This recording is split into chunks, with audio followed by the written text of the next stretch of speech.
पुंडलिकावधर Vitthal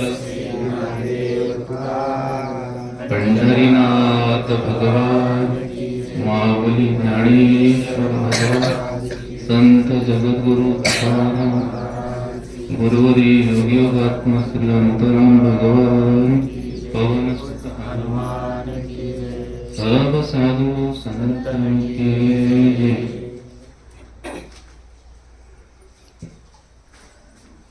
jenny भ्रांती पासून केलं गुरुवाक्य म्हणत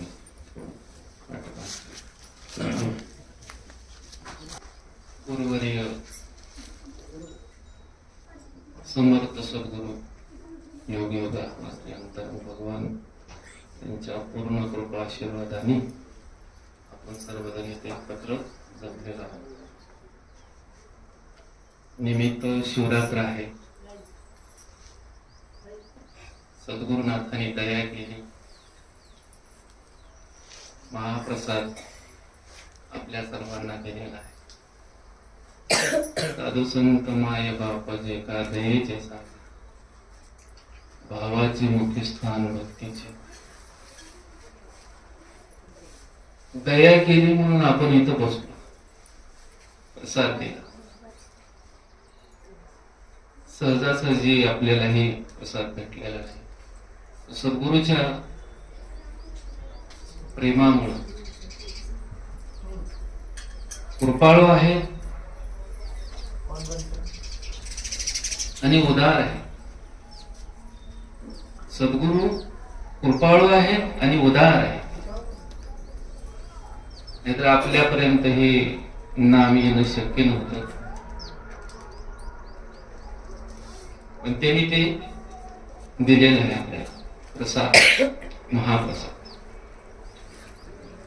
त्यांच्या प्रसादातून आपल्याला हे मिळाले म्हणून आपण भाग्यवान आहोत, खूप भाग्यवान आहोत। कारण जीवनामध्ये गुरुचं भेटणं फार दुर्लभ आहे। कीर्तनकार लोक भेटतील, प्रवचनकार लोक भेटतील, पण गुरु भेटणं अवघड आहे। कीर्तनकार प्रवचनकार गल्लोगल्लीने किती झाले, पण गुरु दुर्मिळ, भेट नसेल। पण ज्यांना भेटले त्याचं भाग्य, तसं आपलं भाग्य आहे। कोण कुठून आले, कोण कुठून आले।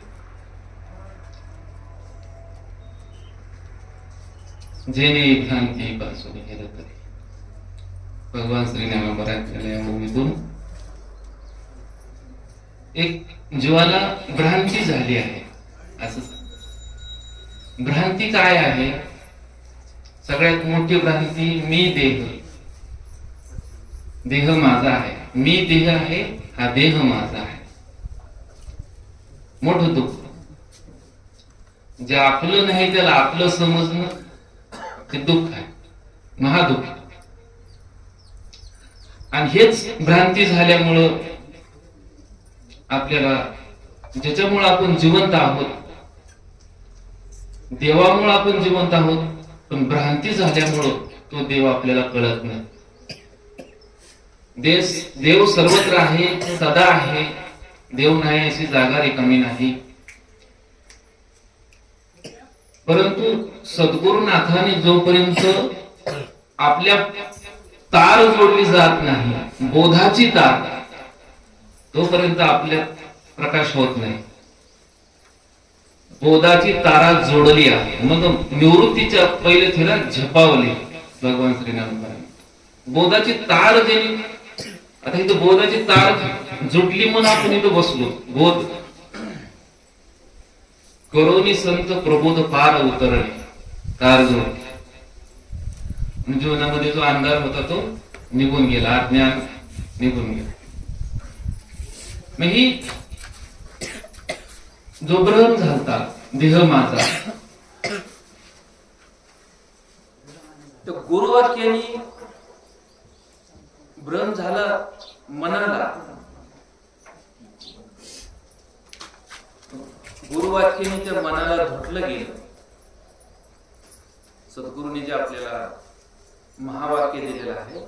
त्या महावाक्याने आपलं मन हे जे आहे तो महावाक्याने धुतल्याशिवाय मनाला तो जात नाही. म्हणून ज्यांना हे सद्गुरूचं महावाक्य मिळाले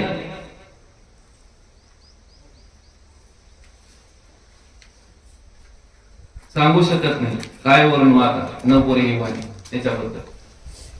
कारण साधना कशी करावी, नेमकं टेक्निक काय आहे हे कळणं फार कठीण आहे. करत राहतात माणसं, भेटत काही नाही. करत राहतात, सांगितलं जातं भरला गंधाट हरी दिसे, पण अजून देवाची आमची भेट नाही. प्रमाण तोंडी पाठ आहेत, हरिपाठ म्हणून म्हणून. पण जोपर्यंत आपण सद्गुरूच्या बैठकीत बसत नाही, सद्गुरूच्या रेंज मध्ये आपण जोपर्यंत येत नाही, तोपर्यंत आपल्याला काही प्राप्त होणार नाही, काय मिळणार. आणि ती जी वाट आहे सद्गुरूच दाखवतात. म्हणून आपण तिकीट काढून बसलो सगळे. बिना तिकिटाचं जर आपण गाडीत कोणी बसला तर त्याला अवघड आहे. म्हणून गाडीमध्ये बसताना तिकीट काढून बसावं का बिना तिकिटाचं बसावं? तिकीट काढून बसावं. तसं सद्गुरूने आपल्याला तिकीट काढून दिलेलं आहे, काढून दिलेलं आहे. आणि गाडी आपली तिथं पोहोचणार आहे. म्हणून गुरुवाक्य मन तरी गुरुच्या वाक्याने मन धुवून मग आत्मस्वरूपी घातले रोवून.